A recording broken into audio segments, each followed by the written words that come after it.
নেই। আফ্রিকার একটা কালো মানুষ আমার বেলাল কাউয়া ডাকে, মক্কার মানুষ কাউয়া ডাকে, গরিবের ফোলা ডাকে, গোলামের ঘরের গোলাম ডাকে। আমি আজানকে আমার জীবনের মাকসাদ বানায় আনিছিলাম। আমি নবীজির খেদমতকে মসজিদ নবীর বারান্দায় পড়িয়া থাকতাম, নবীজির আদেশ নিষেধ মানতাম। আজকে আমাকে মাহরুম করে দিল। ও মাওলা, এই কাজ থেকে কেন মাহরুম হইলাম? আল্লাহ আমারে আবার মিনারায় দাঁড় করায় দেওয়ার ব্যবস্থা করো। চিৎকার দিয়ে বলুন সুবহানাল্লাহ। আল্লাহ আবার আমারে মসজিদে নববীর মিনারের মধ্যে দাঁড় করাইয়া দেওয়ার ব্যবস্থা করো। আল্লাহ মনে হয় বলতেছে, এ বেলাল টেনশন করিস না, তুই তো বড় আমার কলিজার, আমার মাহবুব, আমার প্রিয়, টেনশন করিস না, দেখ কি খেলা জমায়। আল্লাহু আকবার। আব্দুল্লাহ ইবনে উম্মে মাকতুম একটা বালা মুয়াজ্জিন ছিল। এশার নামাজের আজান দিছে, দিয়া সব সাহাবায়ে কেরাম ঘুমাইতে গেছেন, সবাই ঘুমাইত। আল্লাহু আকবার কবীরা। ঘুমাইতেছেন। সুবে সাদেক হয় না, দিনের আলো আসে না, ফজরের রক্ত হয় না, সাহাবায়ে কেরাম ঘুমায়, আবার উঠে, আবার ঘুমায়, আবার ঘুরি দেখে, আবার উঠে, আবার ঘুমায়। কি দেরি মেশি শুরু হয়েছে, সবাই এক কাম হইতো না। আজকে কি ফজর হইতো না? আজকে কি নামাজ হইতো না? আজকে কি মসজিদ নববীর মিনারে আজান হইতো না?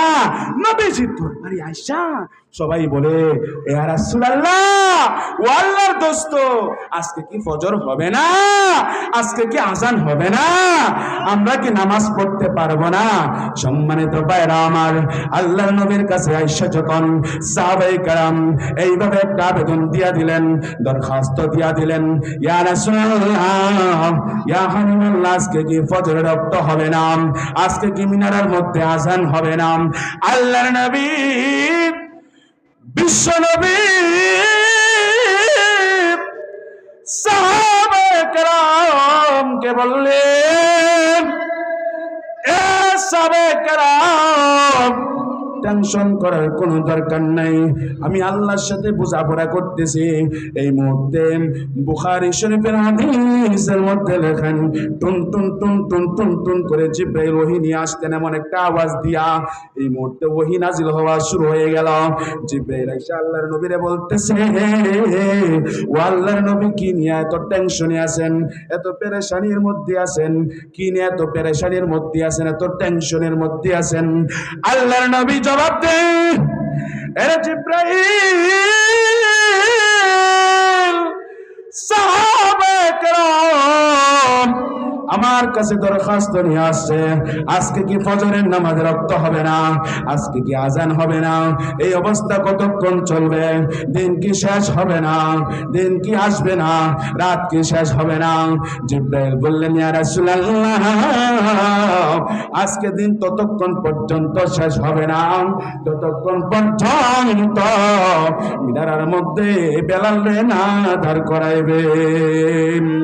আমার আল্লাহ আরশের ফেরেশতাদের সাথে মশওয়ারা করেছে, আমার আল্লাহ ততক্ষণ পর্যন্ত সূর্যের আলো দুনিয়ার মধ্যে দিবেন না যতক্ষণ পর্যন্ত আমার নবীর আদরের গোলাম, আমার নবীর আদরের মুয়াজ্জিন বেলাল আইসা মিনারের মধ্যে ফজরের আজান না দিবে। বেলাল আইসা ততক্ষণ পর্যন্ত মিনারের মধ্যে আইসা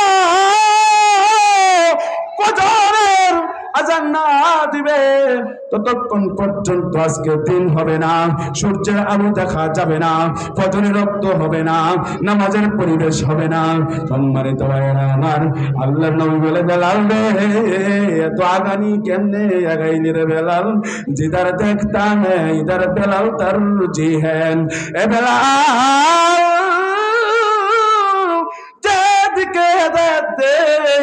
যেদিকে তাকায় ওই দিকে দেখি তুমি আগাইয়া আসো, সব লাইনে তুমি আগাইয়া আসো। এ বেলালের মন কেমনে আগাইলা? এতটা কেমনে সামনে গেলা? বেলালে হাফসি বলেন, আল্লাহর নবী গো, জানি না মালিক কেন আমার তিনার কাছে তুলিয়া নিছেন। বেলাল মিনারের মধ্যে দাঁড়াইয়া আল্লাহু আকবার, আল্লাহু আকবার, আল্লাহু আকবার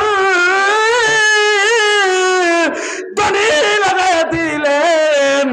সাথে সাথে সাথে সাথে সাথে সাথে সূর্যের আলো বেরিয়ে আসলো, দিন হয়ে গেল। উঠো বেলাল মিনারাতে, সময় বয়ে যায়।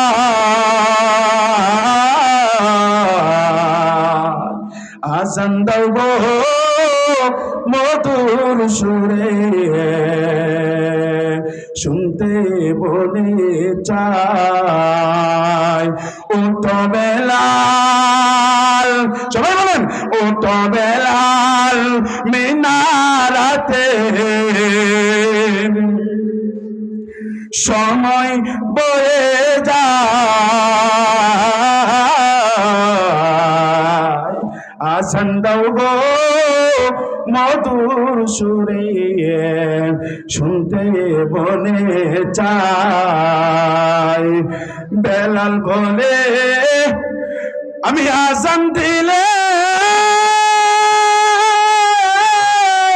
কলিজা মোর আগুন জ্বলে।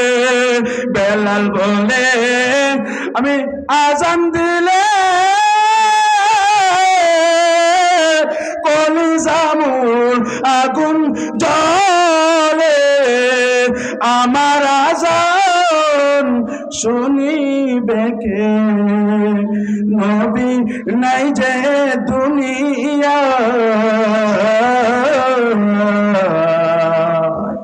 আজান দাও গো মধুর সুরে, শুনতে বলে চাই। উঠো বেলাল মিনারাতে, সময় বয়ে যায়। আজান দাও গো মধুর সুরে, শুনতে মনে চাই। আজান দাও গো মধুর সুরে, শুনতে মনে চাই। আজকে যদি সেই বেলালি আজান মিনারা থেকে হইতো, খোদার কসম এদেশে বিয়া নামাজে একটাও থাকতো না। আরেকটু আসতে, আরেকটু আসতে। আজ যদি বেলালি আজান মিনারা থেকে আসতো সকাল সন্ধ্যা, এদেশে নাস্তিক মোর্তাদ ডাকাত চক্কর, এদেশের ইসলাম মুসলমান কোরআন ধর্ম নিয়ে তারা হাসরা করতে পারত না। আরেকটু জোরে। মুআজ্জাজ হাজিরিন, বেলাল যেমন নামাজের আজান দেনেওয়ালা ছিলেন, বেলাল জিহাদের আজান দেনেওয়ালাও ছিলেন।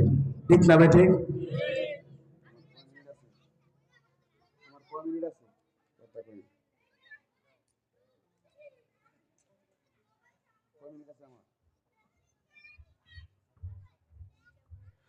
আজ যদি বেলালি আজান মিনারা থেকে আসতো, নাস্তিক মুরতাদ ইসলামের দুশ্মন, কোরআনের দুশ্মন, মাদ্রাসা কওমিয়ার দুশ্মন, দাওয়াত ও তাবলীগের দুশ্মন এদেশে জিন্দা থাকতে পারত না। আরেকটু ধরে। মুআজ্জাজ হাজিরিন, হযরত বেলাল দুই সবক এর উপরে আমল করার কারণে আল্লাহ পাক বেলালকে এত দামি বানিয়ে দিয়েছেন। আল্লাহু আকবার।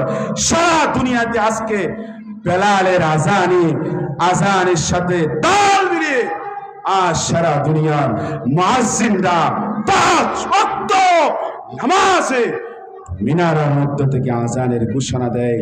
ওই আজান শুনে আকাশের সূর্য ওঠে, ওই আজান শুনে আকাশের সূর্য ডুবে, ওই আজান শুনে কৃষকেরা খেতে খামারে যায়, ওই আজান শুনে রিক্সার চালকেরা কর্মক্ষেত্রে যায়, ওই আজান শুনে শ্রমিক ভাইরা ইন্ডাস্ট্রিতে কাজ করার জন্য যায়, ওই আজান শুনে এদেশের আকাশ বাতাস মুখরিত হয়, ওই আজান শুনে এদেশের পশু পাখির ঘুম ভাঙে, সে আজান শুনে এদেশের পোকামাকড়ের ঘুম ভাঙে, সে আজান শুনে এদেশের মুসলমানেরা জাগ্রত হয়, সে আজান শুনে এদেশের মুসলমানরা ঘুমায়।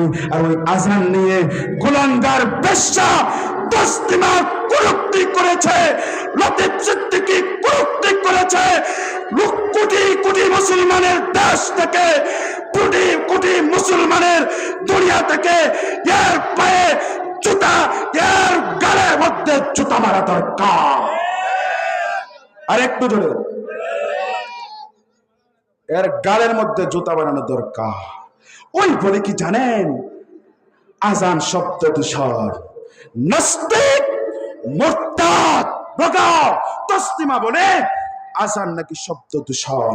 আজান দ্বারা এদেশের মানুষের ক্ষতি হয়, এদেশের কর্মজীবী মানুষদের ক্ষতি হয়, এদেশের মানুষদের সমস্যা হয়।